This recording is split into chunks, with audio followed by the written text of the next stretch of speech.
Ngayon meron ng TRO, so hindi pa nag-concede and there were delaying tactics during my proclamation. Tama ba pinigilan ang inyong proclamation? Yeah, nagkakagulo nga inside. Hello mga Kadonatics! Nako, napag-alaman natin sa isang interview ng new governor ng Cebu mga Kadonatics na si Pamela Baricuatro na ayaw palang mag-concede ni Gwen Garcia. Nako naman!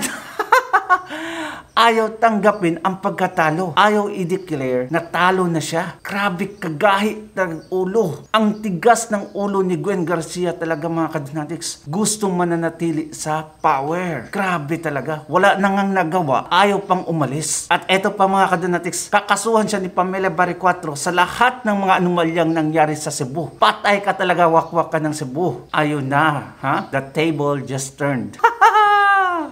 Eto, panoorin natin. And forgive me for having to ask this, no, Governor-elect, pero do you think yung pagkakawatak ng unity, all these political issues kind of quote-unquote turned the people of Cebu off from Governor Gwen Garcia kasi dating kaalyado siya ni President Duterte tapos lumipat siya sa PFP? I think that's also one of the factor why the Cebuanos turned against her and favored me. But also, there are many supposed anomalies that have been committed under her watch. Are you going to pursue investigations into these? Nako, patay ka talaga, wakwak ka ng Cebu. Ito yung sagot niya mga Kadonatics. Yes, we should. I intend to pursue any, any cases that is associated with this one, says. Kasi it's not only me, it's the province of Cebu also, it's the people. Diba? Kung nagkasala sila against the people of Cebu, then they should be answerable to this as well. Nanginginig na ang mukha ni Gwen Garcia mga Kadonatics. Patay ka. Pero yun nga lang, may problema ang Cebu ngayon. Ayaw mag-concede ni Garcia. Ay nako, talaga itong mga Garcia, no? Itong sa kumalik na si George Garcia, grabe din yung anomaly. Ngayon, ito naman si Gwen Garcia. Oh. Ay, nako. Una na yung dapat na suspended siya ng ombudsman. Okay, and then now, she defied it.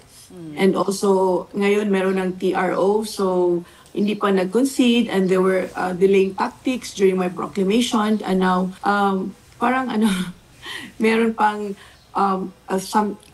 meron things na dapat na niyang gawin na hindi ginawa ngayon. Kagaya also, can you be a little... Wait, actually, tinanggal na yung suspension niya. Kasi parang 3 months na lang ata. Pero yun nga, ay mag-concede. Ngayon mga Kadonatics, may problema si Pamela. Ayaw bumaba sa pwesto. Nako, wala na nga siyang soldier. Ayaw pang sumurrender. May pagka-Japanese ata to eh. more specific? Nagko-concede.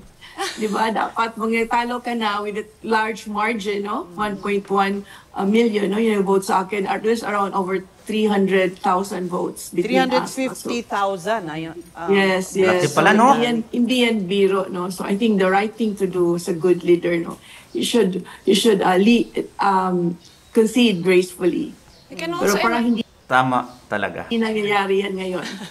And tama ba pinigilan ang inyong proclamation? Yeah, nagkakagulo nga inside, no? Kasi there were supporters, no, DDS supporters there, and we getting impatient kasi last night pa kami naghintay. And and there were moves on their part to get in and try to negotiate with the COMELEC officials. So medyo nagkakagulo, may commotion during that time. Related to that? Grabe, mga Kadonatics, pinigilan pa yung proclamation niya. Hey, if you are from Cebu, ano sa tingin mo? Please comment down below. Sobra na talaga ang ginawa ni Gwen Garcia, mga Kadonatics. Parang walang batas sa kanya. Mantakin mo na it's on the law na dapat mag-concede ka. Pag sa tingin mo talaga, panalo na ang kalaban. Pero itong si Gwen Garcia, for some reasons, ayaw bumaba. Ewan ko kung ilang buwan na lang yung natitira sa pagka-governor niya. Pero if I were Gwen Garcia, I wouldn't have to be in public anymore. I would hide myself, mga kadonatics, from the public because sobrang nakakahiya yung ginagawa niya ngayon. At no, Governor Pam, that might just not be for your proclamation, but that could be kind of the issue that you face once you step into the capital and begin your term. Ano po yung mga plano nyo? I'm sure this is more for the people of Cebu, this question. Siguro nag-aalangan yung marami. Ano? You know, will... yeah. It's going to be a precarious takeoff, no? So I'm sure it would be very challenging. And somebody said, yeah, it's going to be a political Calvary. But with the mandate that I'm given, I'm prepared. I'm prepared to fight. Wow, palaban pala to. Anyway, for so many years na yung naghahari-harian si Gwen Garcia, of course, halos lahat hawak na yan dyan. The LGU, mga local barangays, mga kadonatics, maybe the PNPs. So it's really a struggle for Pamela and it's a very big challenge na maupo siya sa pwesto ngayon. Obviously, ang kampo ni Gwen Garcia would do such things like paninira, would throw different allegations para lang masira itong si Pamela. Cebuanos are already wise enough to know these things. Kaya let's wish her our good luck, mga kadonatics. Well, mga kadonatics, I am so disappointed as a governor na ganun yung ginagawa niya. Pinigilan mo ang proclamation ni Pamela, then ayong mag-concede and such things. Daming trouble na ginawa ni Gwen Garcia. The people have already spoken. Gwen Garcia, you must listen to them. If you are from Cebu, please, what do you think about this, mga kadonatics? Comment down below. Thank you so much and please take care as always. Bye-bye.